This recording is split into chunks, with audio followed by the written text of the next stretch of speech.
자, 6월 22일 비트코인 시장 확인해 보도록 하겠습니다. 일단 여러분들 굉장히 많이 불안해 하실 것 같은데, 자, 일단 비트코인이 32만 달러를 지금 유지를 하기 위해서 힘을 쓰고 있는 걸 볼 수가 있습니다. 지금 비트코인의 가장 중요한 포인트라고 이야기를 했죠. 32K. 32,000달러 이게 굉장히 중요한 지지 구간이긴 합니다. 여기가 뚫리면 많이 힘들어질 수가 있는데, 지금 이렇게 보시면은 6월 8일 날에도 이런 경우가 있었죠. 32K를 지금 오전에는 잠깐 뚫렸었습니다. 밑으로 빠졌는데 다시 한번 이렇게 올라가서 지지를 해주기 위해서 움직이고는 있는데 32K를 지지를 해주는 것은 정말 굉장히 중요한 포인트라고 생각이 들고요. 그리고 아까 저번 영상에도 말했던 것처럼 28K, 자, 이 최후에 여기 28K까지 떨어진다면 정말 힘든 시장이 또 이어지지 않을까 싶은데, 제가 이야기 드리는 거에는 변함이 없습니다. 이번 연도 안에 비트코인은 1억이 갈 거라고 저는 충분히 예상을 하고 있습니다. 자, 일단은 오늘 중요한 포인트를 우리가 잡아봐야 됩니다. 오늘 또 중요한 일이 있죠. 23일 새벽 3시 제롬 파월 의장의 지금 이제 증언이 있을 예정입니다. 그 부분에 대해서 어떤 식으로 방향이 흘러갈지, 이 부분에서 비트코인이 다시 한번 반등을 할 수 있는 계기가 되는 부분이 될지 우리가 한번 살펴보도록 하겠습니다. 자, 오늘은 제롬 파월 의장과 그리고 이번에 그레이스케일 락업 해제가 있었죠. 그 부분에 대해서도 한번 알아볼 거고요. 그리고 마지막으로 공포 탐욕 지수가 시장에 영향을 미치는 것도 우리가 한번 확인을 해보도록 하겠습니다. 이거를 봤을 때 일단은 긍정적인 부분들이 좀 많이 있는 것들을 여러분들한테 알려드리도록 할게요. 부정적인 것도 확실하게 이야기 드립니다. 28K 떨어지고 하면은 굉장히 위험할 거고, 여기에서 오늘 이 새벽에 3시에 있는 제롬 파월 의장의 말 한마디에 변곡점을 맞을지, 회복을 다시 반등을 치는 계기가 될지, 아니면 정말 28K까지 테스트를 할 수 있을지, 그 부분이 여기에서 나오지 않을까 싶어요. 자, 일단 하나씩 한번 살펴보도록 할게요. 자, 보시는 것처럼 지금 23일 새벽 3시 한국 시간입니다. 새벽 3시에 파월 의장의 증언이 있을 예정입니다. 증언이 있을 예정인데, 자, 파월 연준 의장이 지금 경제 개선됐지만 인플레도 두드려져 뭐 이런 이야기, 그러니까 이게 지금 이번에 증언을 하기 전에 출석할 그 청문회에 앞서서 사전으로 증언 자료에 이렇게 이야기를 했다라고 합니다. 아직 연설이 된 게 아니라, 증언을 했는 게 아니라 사전 증언 자료가 있거든요. 그래서 그 내용 자세히 한번 살펴보면은, 자, 22일, 그러니까 우리나라 시간으로는 23일이죠. 의회 청문회에 앞서 사전 증언 내용 자료에서는, 자, 지속적 개선을 보여주고 있다. 그리고 고용 성장이 몇 개월 안에 늘어날 것이다. 인플레이션 역시 눈에 띄게 올랐다고 이야기는 합니다. 본인도 인정을 해요. 인플레이션이 높아지면 높아질수록 인플레이션의 해치 수단인 비트코인을 더 가격이 견인이 될 수가 있는 건데, 제가 저번에 그 내용도 이야기는 영상으로 한번 드렸습니다. 왜 인플레이션이 오고, 뭐 그러니까 배드 뉴스 이즈 굿 뉴스라고 이야기를 했죠. 오히려 인플레이션이 높아지고 달러가 약화가 되면서 시장이 많이 흔들리면은 그 해치 수단으로 오히려 비트코인 쪽으로 돈이 몰린다. 그래서 지금 인플레이션 역시 눈에 띄게 올랐다라고 본인이 인정은 합니다. 하지만 항상 이야기했던 것처럼 저번부터도 일시적 현상이라고 계속 이야기를 하는데, 자, 여기에서 이야기를 할 때 보면은 이번에는 조금 매파적이 아닌 강하게 이야기를 했습니다. 경제를 지지하기 위해 할 수 있는 모든 일을 할 것이다 라고 이야기를 하고, 통화 완화 정책에서 후퇴할 계획의 속도를 낼 가능성에 대해서는 이제 함구를 했다. 뭐 금리 인상이나 테이퍼링에 관해서 그 부분에서는 이야기를 안 했다라고 하는데, 자, 여기에서 어떻게 이야기를 하는지에 따라서 굉장히 중요하지 않을까 싶어요. 중요하지 않을까 싶고, 여기에서 뭐 테이퍼링이나 뭐 금리 인상 이런 이야기가 안 나오고, 그리고 인플레이션 지금 심하게 오고 있다, 이렇게 하고 달러까지도 약화가 되면은 비트코인이 회복을 할 수 있는 기회가 되지 않을까. 지금 그래서 이 포인트가 굉장히 중요한 포인트입니다. 이 포인트에 우리가 집중을 좀 해야 될 것 같습니다. 뭐 오늘 뭐 또 잠 못 자겠죠. 여기에 실시간으로 중요한 포인트 잡아드리도록 할 거고. 자, 지금 이제 그레이스케일 또 이제 걱정을 많이 하죠. 락업 해제가 있습니다. 락업 해제. 그러니까 이제 비트코인을 샀을 때 그 비트코인을 팔지 못하고 의무적으로 가지고 있어야 하는, 쉽게 말해 휴대폰 같은 경우에 약정 기간이라고 있죠. 비트코인을 매도할 수 없는 약정 기간을 잡고 하는 건데, 이 락업이라는 것을 이번에 해제가 된다. 그 물량이 6200 비트코인, 그리고 7월 20일에는 16000 비트코인. 자, 사람들이 이제 생각을 합니다. 비트코인이 이렇게 한 번에 물량이 빠져나오게 되면은 매도가 크게 일어나서 큰 하락이 오지 않을까라고 생각을 하는데요. 그 부분도 뭐 틀린 얘기는 아닙니다. 아예 틀린 얘기는 아닌데, 제가 이제 하나씩 한번 그 부분에 대해서 한번 보도록 할게요. 자, 일단 여러분들 보시면, 자, 이번에 락업 해제 물량 얘기가 나왔는데, 자, 이 락업 해제가 예전에도 있었거든요. 3월 22일 날 약 6,554 BTC에 해당하는 락업 해제가 있었고, 그리고 2월 달에도 있었습니다. 락업 해제가 있었는데 그때 어땠는지 한번 볼까요?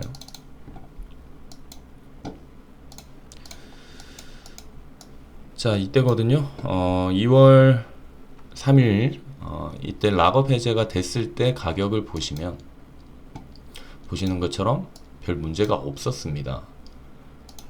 없었고, 그리고 4월달 한번 볼게요. 3월달 같은 경우에는 락업 해제가 됐을 때 움직임이 밑으로 내려가는 걸 볼 수가 있습니다. 볼 수가 있고, 하지만 그 이후에 바로 이렇게 상승을 쳐줬고. 자, 그러면 이번에는 어떨 것 같냐? 자, 저의 개인적인 이야기, 이게 맞다 틀리다는 저도 뭐 내가 무조건 맞다 이게 아니라, 자, 이번에 락업 물량이 있는데, 자, 6월 달이죠. 6월 22일, 뭐 23일 이렇게 이제 락업을 한다라고 하는데, 저도 이거에 대해서는 저도 정확하게 잘 몰라서, 지금 락업 해제에 관해서 여기 보면은 내용들이 있거든요. 락업 해제가 되는 것들.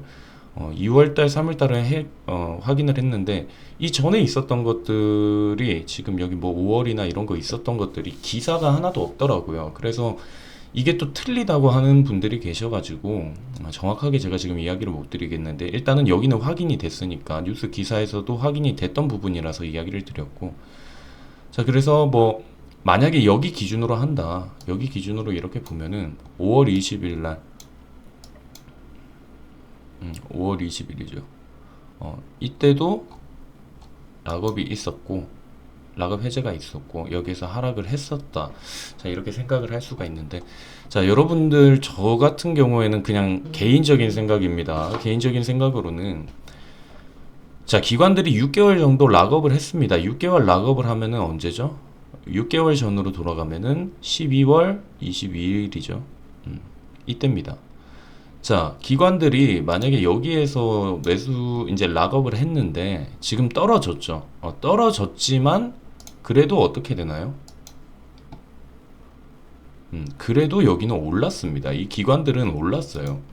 6개월 전에 가격이랑 지금이랑 비교를 해보면 이렇게 지금 락업을 걸고 했던 이 그레이스케일에 투자를 했던 이 뭐 기관들이나 이런 곳들은 지금 보시는 것처럼 가격에 손해를 보지 않았습니다. 6개월 전에 샀다면 지금 가격에 손해를 보지 않았겠죠.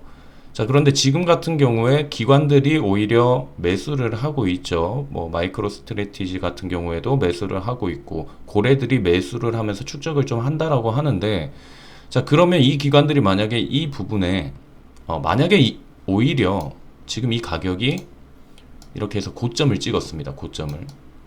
고점을 찍고 있으면은 여기에 락업 해제가 되면은 아마 팔지 않았을까, 대규모로 팔지 않았을까 싶어요.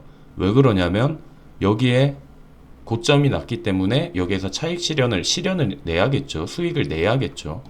하지만 지금 같은 경우에는 여러분들이 보시는 것처럼 이렇게 6개월이 지났는데 하락이 오면서 수익은 냈긴 냈습니다. 손해를 보지도 않았고 수익을 냈긴 냈어요. 이렇게 수익을 냈긴 냈는데 지금 가격에 오히려 기관들이나 또 매수를 하는 고래들이 있는 이 부분에서 굳이 락업 해제가 됐다 해서 모든 걸 팔까라는 생각을 저는 합니다.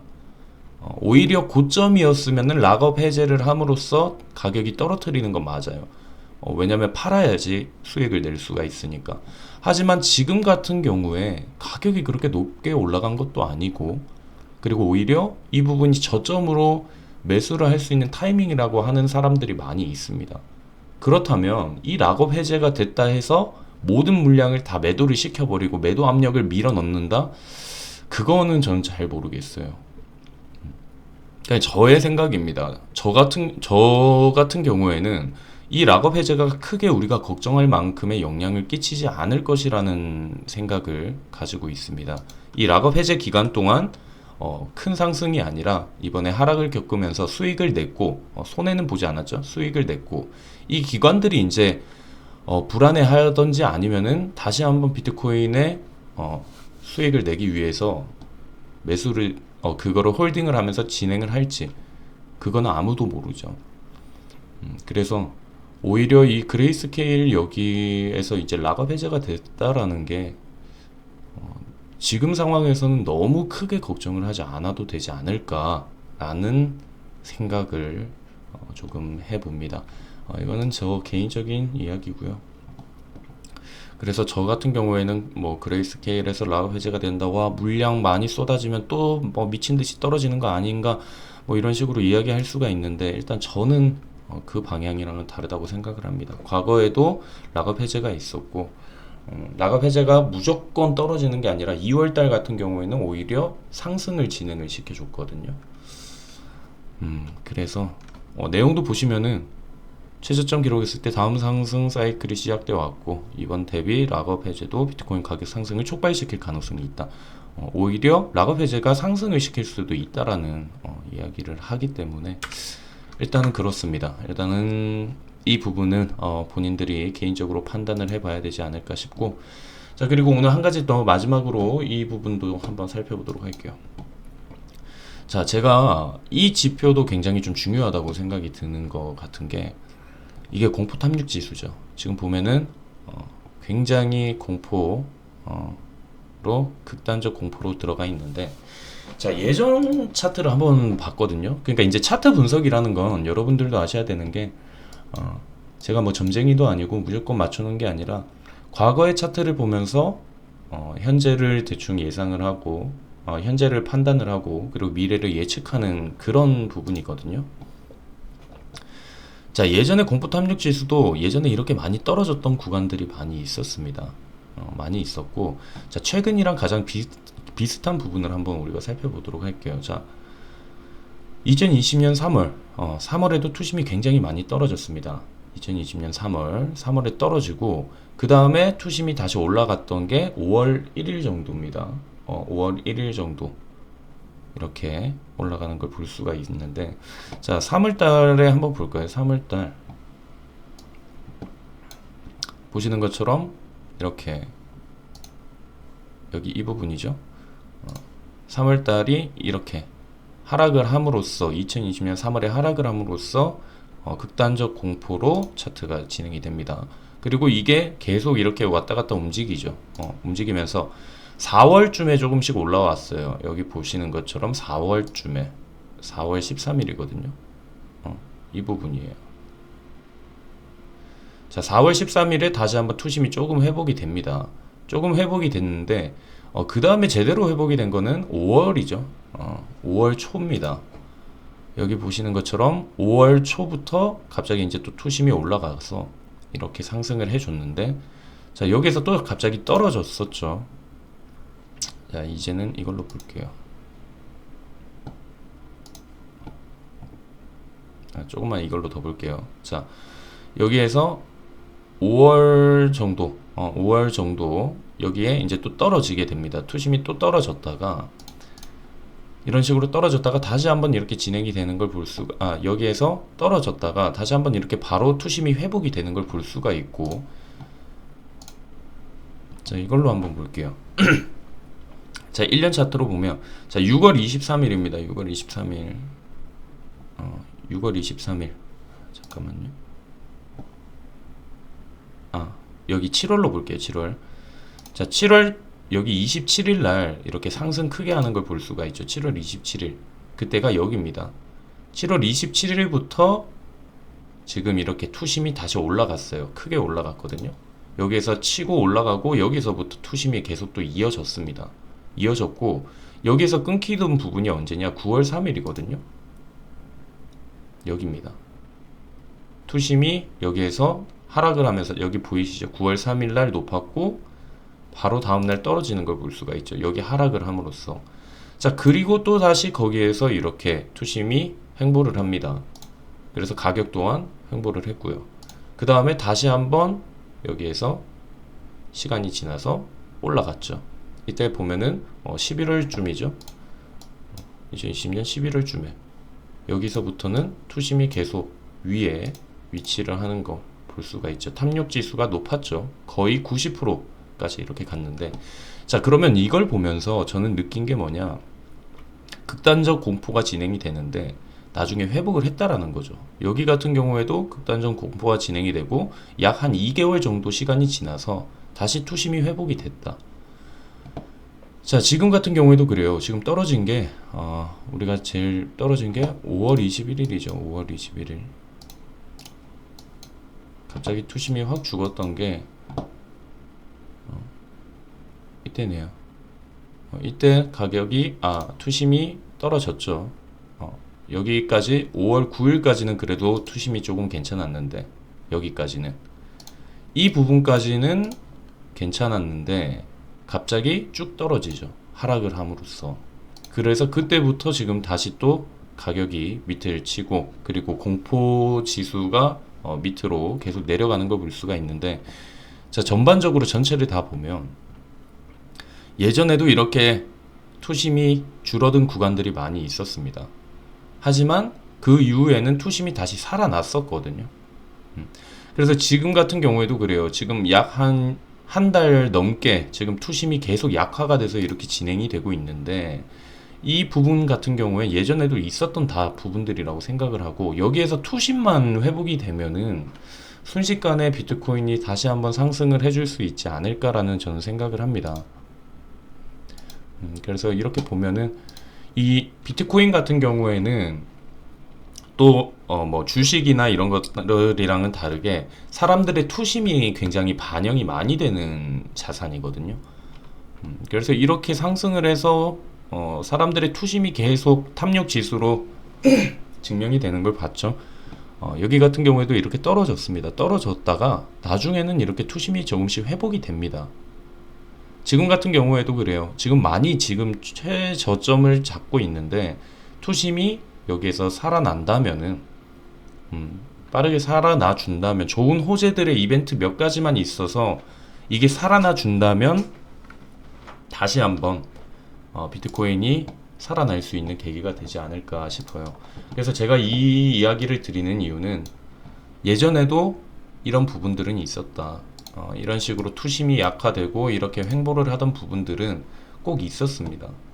이번만이 있는 게 아니라 계속 있었던 부분이기 때문에, 자, 우리가 포커스 맞추는 건 32K를 지키는지 28K를 지키는지 확인을 하고, 그리고 이번에 23일 날 있는 파월 의장의 증언 새벽 3시에 있는 거, 이 포인트도 우리가 신경을 써야 될 것 같고, 여러분들한테 이야기 드리고 싶은 건 많이 힘드실 겁니다.